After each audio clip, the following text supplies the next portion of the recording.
مولانا کی جو ہے ابا پوشی ہو رہی ہے، اور ماشاءاللہ ذمہ داروں کی طرف سے ہر پوشی بھی ہو رہی ہے، اللہ قبول فرمائے۔ اب رکھ دو، بعد میں کر لیں گے۔ حضرت مولانا ریاض صاحب کی ابا پوشی اللہ قبول فرمائے۔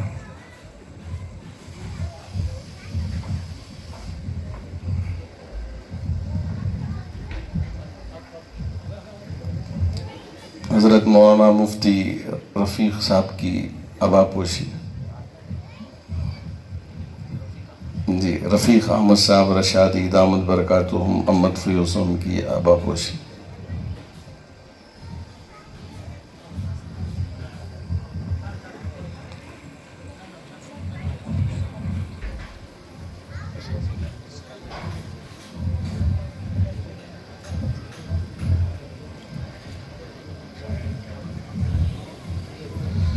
السلام علیکم ورحمۃ اللہ وبرکاتہ۔ الحمد للہ رب العالمین والصلاة والسلام علی سید الانبیاء والمرسلین محمد وآلہ واصحابہ اجمعین، اما بعد فاعوذ باللہ من الشیطان الرجیم، بسم اللہ الرحمن الرحیم، وَأَنَّ الْمَسَاجِدَ لِلَّهِ فَلَا تَدْعُوا مَعَ اللَّهِ أَحَدًا، صدق اللہ مولانا العظیم۔ تمام تعریفیں اس اللہ کے لیے جو تمام عالموں کا پالنہار ہے۔ درود و سلام ہو نبی آخر الزماں تاجدار مدینہ احمد مصطفیٰ محمد مجتبیٰ صلی اللہ علیہ وسلم پر، جن کے صدقے میں اللہ رب ذوالجلال نے اس کائنات کو وجود بخشا۔ اللہ کا بڑا فضل ہے کہ آج مسجد واحد کا گویا کہ رینویشن ہے اور افتتاح ہے، اور آج وہ افتتاح عمل میں آئے۔ اس پر میں میری جانب سے اور یہاں تشریف فرما حضرات علماء کرام کی جانب سے حافظ نذیر احمد صاحب کاشفی دامت برکاتہم کو دل کی گہرائیوں سے مبارکباد پیش کرنا چاہتا ہوں۔ ماشاءاللہ پورے علاقے کے خطیب اور یہاں کی جان حضرت مولانا ریاض احمد صاحب رشادی دامت برکاتہم، آپ کی صدارت میں یہ اجلاس منعقد ہے۔ میں آپ کو بھی دعا تو دے نہیں سکوں گا اس لیے کہ ہم تو چھوٹے ہیں، لیکن چھوٹوں کی دعا بھی لگ جاتی ہے، آپ بہت بڑے ہیں۔ اللہ آپ کو جزائے خیر دے، اور اللہ آپ کی عمر میں برکت عطا فرمائے، علم میں برکت عطا فرمائے۔ دارالعلوم ندوۃ الابرار کے آپ محتمم بھی ہیں، بانی بھی ہیں، اور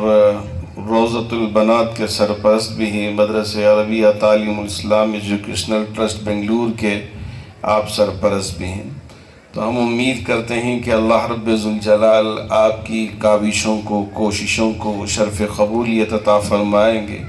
اور اسی طرح حضرت مولانا مفتی رفیق احمد صاحب رشادی دامت برکاتہم امت فیوزہم یہاں تشریف رکھتے ہیں، اور آپ جس مدرسے کے محتمم ہیں اس کا نام ہے مدرسہ عربیہ مشکات العلوم۔ یہ صرف ایک مدرسہ نہیں ہے بلکہ تمام مدرسوں کا منبع ہے، سر چشمہ ہے۔ چونکہ قرآن صحیح ڈھنگ سے پڑھنا اور صحیح انداز سے پڑھنا، پختگی کے ساتھ یاد رکھنا،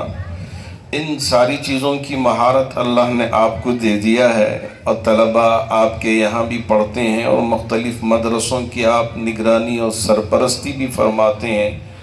اور مدرسہ عربیہ جامع العلوم عربی کالج کا حفظ کا شعبہ بھی آپ ہی کے ذمے اور مولانا یونس صاحب کے ذمے ہم نے کیا ہے، اور امتحان بھی آپ ہی لیتے ہیں۔ اللہ آپ کی عمر میں بھی برکت عطا فرمائے، اور حق شناس فاؤنڈیشن کے روح رواں حضرت مولانا منیر احمد صاحب رشادی زیدت معالی یہ بھی تشریف رکھتے ہیں، اور ہمارے استاذ حدیث جو ہیں، جو ماشاءاللہ صغیر احمد صاحب ندوی دامت برکاتہم، اس لیے کہ دو ندویاں ہیں، ایک صغیر جو ہیں ہمارے دوست مسجد نور میں ہے، اور ایک صغیر احمد ندوی یہاں ہے، بڑی بڑی کتابیں پڑھاتے ہیں اور اچھی ماشاءاللہ علمی صلاحیت رکھتے ہیں، اور میرے پیچھے بھی حضرات علماء کی ایک لمبی فہرست ہے، اور ہمارے دوست اچھے مقرر ماشاءاللہ یہاں تشریف لائے ہیں، اور جی ہاں اور بھی بہت سارے احباب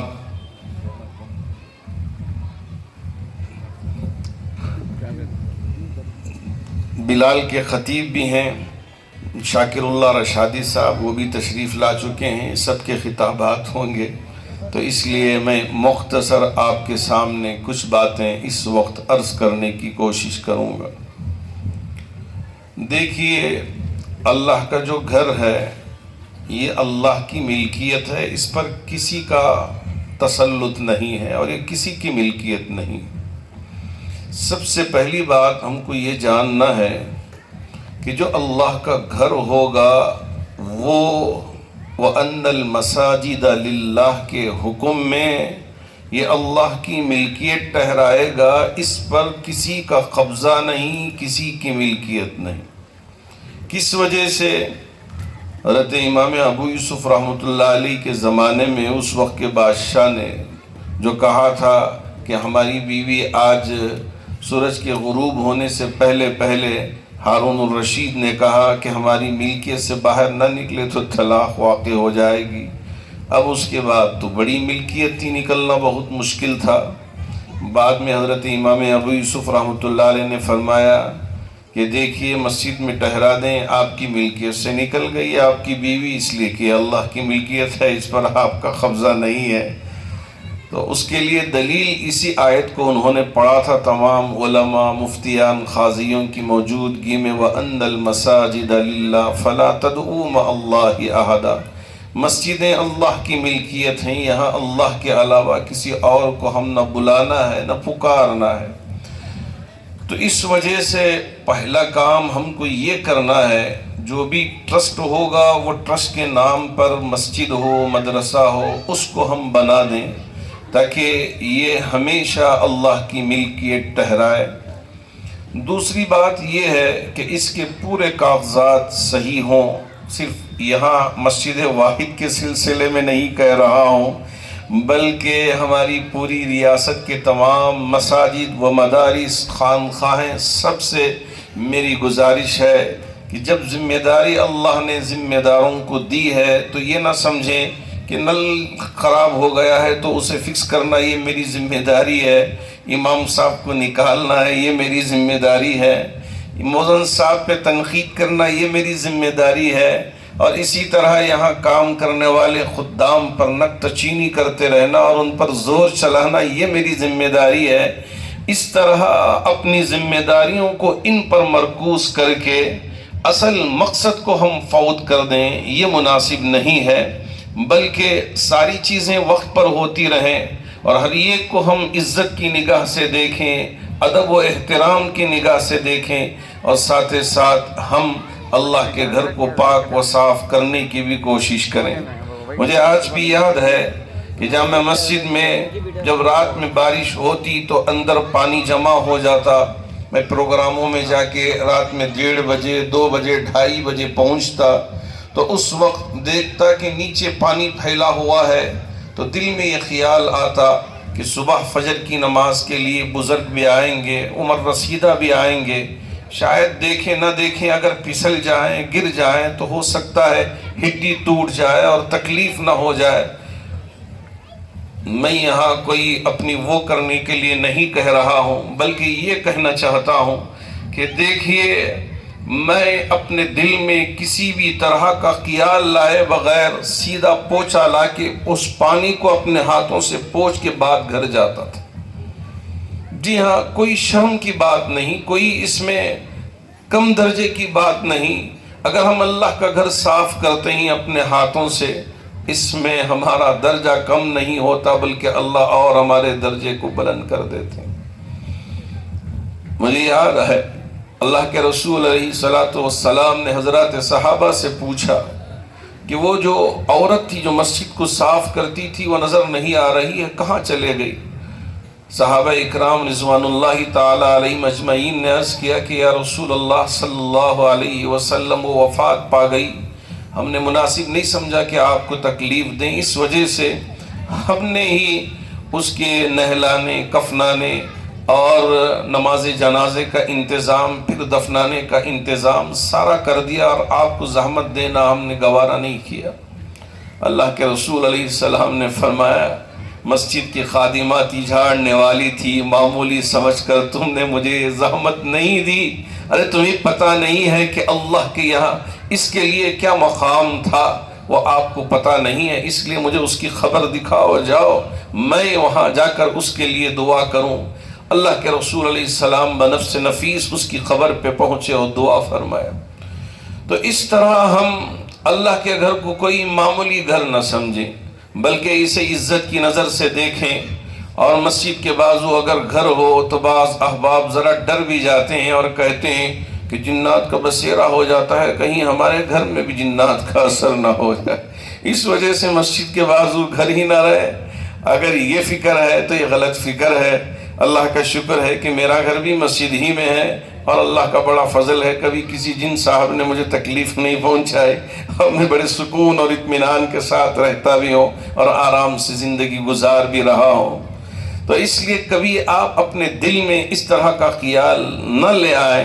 کہ کیا ہوگا، کیسے ہوگا، بلکہ ہم عزت کی نظر سے دیکھیں، ادب و احترام کی نظر سے دیکھیں۔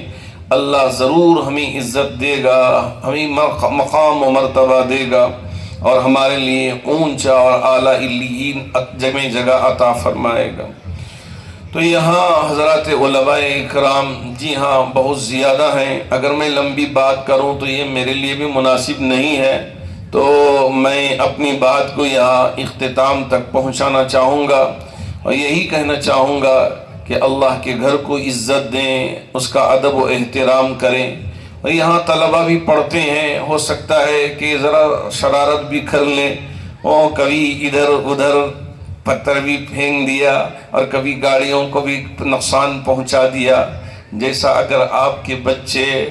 آپ کے گھر میں رہ کے کچھ شرارت کر لیں تو آپ ان کو ادب سکھاتے ہیں، اخلاق سکھاتے ہیں، نہ کہ شکایت کرتے پھرتے ہیں۔ تو اسی طرح ہمارے ان طلبہ کے لیے بھی اسی طرح کی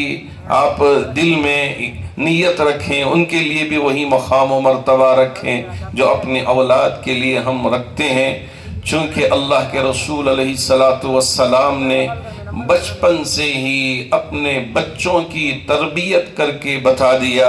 کہ جی ہاں اس عمر میں بھی ان کو حلال و حرام کی تمیز سکھائی جائے، یہ نہ سمجھا جائے کہ ابھی چھوٹا ہے بڑا ہو کے سیکھ جائے گا، یہ ہرگز ہم کو سوچنا نہیں ہے۔ جی ہاں اللہ کے رسول علیہ السلام مسجد نبوی کے صحن میں تشریف لا رہے تھے، دیکھا کہ آپ کا ایک نواسا صدقے کی کھجور لے کے منہ میں رکھ لیا۔ اللہ کے رسول علیہ السلام کی نظر پڑ گئی، سوچا یہ نہیں کہ بچہ ہے جانے دو بڑا ہو کے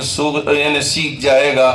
آپ دوڑتے ہوئے آئے، فرمایا کخ کخ کخ، بیٹا تھوک دے تھوک دے تھوک دے۔ لیکن میٹھی چیز بچوں کو بڑی پسند ہوتی ہے، منہ بند کر لیا، کھولنے کے لیے تیار نہیں۔ اللہ کے رسول علیہ السلام نے یہ نہیں سمجھا بچہ ہے جانے دو بعد میں دیکھ لیں گے، بلکہ اللہ کے رسول علیہ السلام نے اپنی انگلی اپنے نواسے کے منہ میں ڈال کے اس کھجور کو باہر نکال کے فرمایا بیٹا آل رسول کے لیے صدقہ حرام ہے، تم کھا نہیں سکتے۔ آپ نے بچے کی تربیت اس زمانے میں فرمائی۔ تو آج ہمارے یہ اساتذہ بھی یہاں ہمارے ان طلبہ کی تربیت کرتے ہیں، ان کو اخلاق دیتے ہیں، ان کو سمجھانے کی کوشش کرتے ہیں۔ اگر ان سے کچھ اونچ نیچ ہو جائے، آس پاس کے رہنے والے احباب شکایت لے کے ان کے اوپر کچھ زور زبردستی کر کے بدنام کرنے کی کوشش نہ کریں، بلکہ اصلاح کی فکر کریں۔ ہمارے بڑے ہمیں یہی تعلیم دیتے تھے کہ جی ہاں اگر اصلاح برائے اصلاح ہو اور ہم تنقید برائے اصلاح ہو تو یہ بہت اچھی ہے، لیکن تنقید برائے تخریب ہو تو یہ بہت غلط بات ہو جائے گی۔ اگر تنقید کر رہے ہیں مقصد یہ ہے کہ ان کو برباد کر دیں، اس لیے تنقید کر رہے ہیں تو یہ تنقید ہمارے لیے باعث وبال ہے۔ اگر تنقید برائے اصلاح ہے کہ ہماری تنقید اس لیے ہے تاکہ یہاں اچھا ہو جائے، اگر اس نیت کے ساتھ کرتے ہیں تو یہ زیادہ بہتر ہوگا۔ اللہ کرے کہ اللہ اطراف و اکناف میں رہنے والے احباب کو اس بات کی توفیق عطا فرمائے، دل سے اس مدرسے کو اپنے آنکھوں سے لگا کے اپنے دل میں بسا کر اس کی خدمت بھی کریں اور ان کا تعاون بھی کریں، ان کا ساتھ بھی دیں۔ ابھی حضرت مولانا ریاض صاحب نے فرمایا جیسے کہ عصر کی نماز میں آپ تھے اور یہاں آ کر بازو کی گھر والوں نے چابی بھی دے دیا، جو بھی قیمت یہاں ہے اس میں سے تھوڑی کم کر کے ہی صحیح دے دیں، تو ایسا نہ ہو کہ جی ہاں دینے کے بارے میں جب وقت آئے بعد میں دیکھیں گے۔ انشاءاللہ اللہ آپ کو اچھا رکھے، اللہ اچھا رکھے، ایسا ہرگز نہیں ہونا ہے، بلکہ جو صاحب اپنے فراخ دلی کے ساتھ کیلی لا کے دے دیا ہے، آپ احباب سب مل کر اس کی رقم ادا کرنے کی فکر کریں تاکہ ان کی ضرورت بھی پوری ہو جائے اور اللہ کا یہ گھر ہمیشہ گھر رہ جائے۔ میں آپ کو ایک بات کہہ کے اپنی بات کو اختتام تک پہنچانا چاہوں گا۔ جب مسجد نبوی کی جگہ لینا طے ہوا، اللہ کے رسول علیہ السلام نے معلوم کیا کہ یہ جگہ کس کی ہے، تو پتہ چلا 2 یتیم بچوں کی ہے۔ بلایا بٹھایا تو ان دونوں بچوں نے کہا یا رسول اللہ صلی اللہ علیہ وسلم، اس جگہ کو ہم اپنی جانب سے مفت میں دینا چاہتے ہیں، ہدیتاً دینا چاہتے ہیں۔ اللہ کے رسول علیہ السلام نے ان کو رکوایا، حضرت ابوبکر سے کہا جاؤ پوچھ کے آؤ بازار میں اس کی کیا قیمت ہے۔ جی ہاں، اللہ کے رسول علیہ السلام کو جب پتہ چلا کہ اس کی قیمت یہ ہے، حضرت ابوبکر سے فرمایا ابوبکر اس کی دگنی قیمت ان یتیم بچوں کو ادا کر دے۔ یہ قوم کی ذمہ داری ہے کہ اس ادارے کے لیے جو جگہ خریدنے کی بات ہے اس میں تعاون کریں، ساتھ دیں۔ جو صاحب اس جگہ کو دینے کی فکر فرمائے ہیں، ایسا نہ ہو کہ بہت اللہ کا شکر ہے کہ دے دیا، اللہ آپ کو اچھا رکھے، یوں ہاتھ دکھا کے ان کو خوش کر کے بھیج دیں، ایسا ہرگز نہیں ہونا ہے، بلکہ ان کا جو بھی حق ہے وہ حق پورا ادا ہو جائے۔ اللہ ہمارے محتمم صاحب کو بھی، یہاں جتنے بھی ذمہ دار ہیں ان صاحبان کو بھی، اور محلے کے جتنے بھی افراد ہیں اور شہر کے افراد ہیں، ان تمام احباب کو اس کی طرف متوجہ فرمائے اور جلد از جلد اس کی قیمت کو ادا کرنے کے لیے اللہ راستے ہموار فرمائے، ہر قسم کے شرور و فتن سے بھی حفاظت فرمائے۔ میں بہت ہی شکر گزار ہوں حافظ نذیر صاحب کا بھی، اور اسی طرح ہمارے حافظ ارشاد صاحب کا بھی، ماشاءاللہ انہوں نے یہاں جامع مسجد پہنچ کر یہاں آنے کی دعوت دی۔ اللہ کرے کہ اللہ ہمارے لیے اور آپ سب کے لیے خیر کا سبب بنائے، شر سے ہماری حفاظت فرمائے، اور ہم سب مل کر اتحاد اتفاق کے ساتھ ملک کی، دین کی، ریاست کی اور اسی طرح شہر کی خدمت کریں، اور ہر قسم کے شرور و فتن سے اللہ ہم سب کی حفاظت فرمائے۔ آمین وآخر دعوانا ان الحمدللہ رب العالمین۔ جزاکم اللہ خیر فی الدارین۔ ماشاءاللہ حضرت مولانا محمد شاکر اللہ صاحب رشادی، خطیب مسجد عیدگاہ بلال بندر کٹا روڈ اور بانی اور محتمم دارالجامعہ دارالحسنین مدرسے کے محتمم ہیں، اللہ جزائے خیر دے۔ ان کی ابا پوشی اور گل پوشی ہو رہی ہے، حضرت والا کو قبول فرمائے۔ حضرت مولانا مقصود عمران صاحب، ڈاکٹر مقصود عمران صاحب رشادی دامت برکاتہم کے ہم شکر گزار ہیں کہ وہ ہمارے اس محلے میں تشریف لائے اور آپ نے اپنے قیمتی ملفوظات سے ہم سب کو نوازا۔ اللہ حضرت کے سائے کو تادر قائم فرمائے، نظر بد سے پوری حفاظت فرمائے، اور اللہ تعالیٰ پوری امت کی طرف سے جزائے خیر عطا فرمائے۔ میں حضرت والا کے بیان کے بعد شاعر اسلام علی جناب ثنا ساگر صاحب سے گزارش کروں گا کہ وہ تشریف لائیں اور اپنی ایک نعت سے ہم سب کو نوازیں۔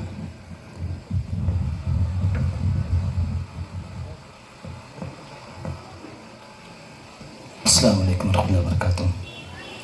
صدر محترم سے مہمانوں سے میں اجازت طلب کرتا ہوں۔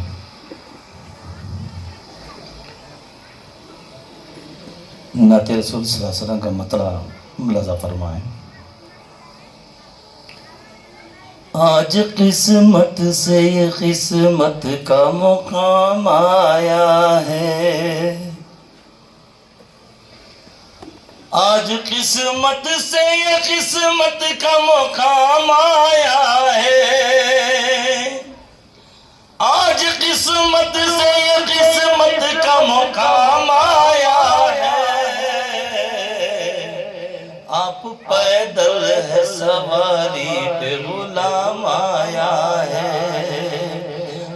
پیدل ہے سواری پہ غلام آیا ہے، جن کے صدقے میں دو عالم میں بھی پایا ہے وجود، جن کے صدقے میں دو عالم میں بھی پایا ہے وجود، جن کے صدقے میں دو عالم میں بھی پایا ہے وجود، ان کے در خالق و مالک کا سلام آیا ہے، ان کے در خالق و مالک کا سلام آیا ہے، ان کی عظمت کا کوئی کیسے کرے اندازہ، ان کی عظمت کا کوئی کیسے کرے اندازہ، جب اذانوں میں نمازوں میں بھی نام آیا ہے، آپ پہنچے جو صدائے ہوئے اقصام بلند، آپ پہنچے جو صدائے ہوئے اقصام بلند، کہ اٹھے سارے رسول اپنا امام آیا ہے۔ مختہ پیش خدمت ہے، دعاؤں کو طلبگار ہوں۔ خوش نصیبی ہے کرم مجھ سے سنانات ہوئی، خوش نصیبی ہے کرم مجھ سے سنانات ہوئی،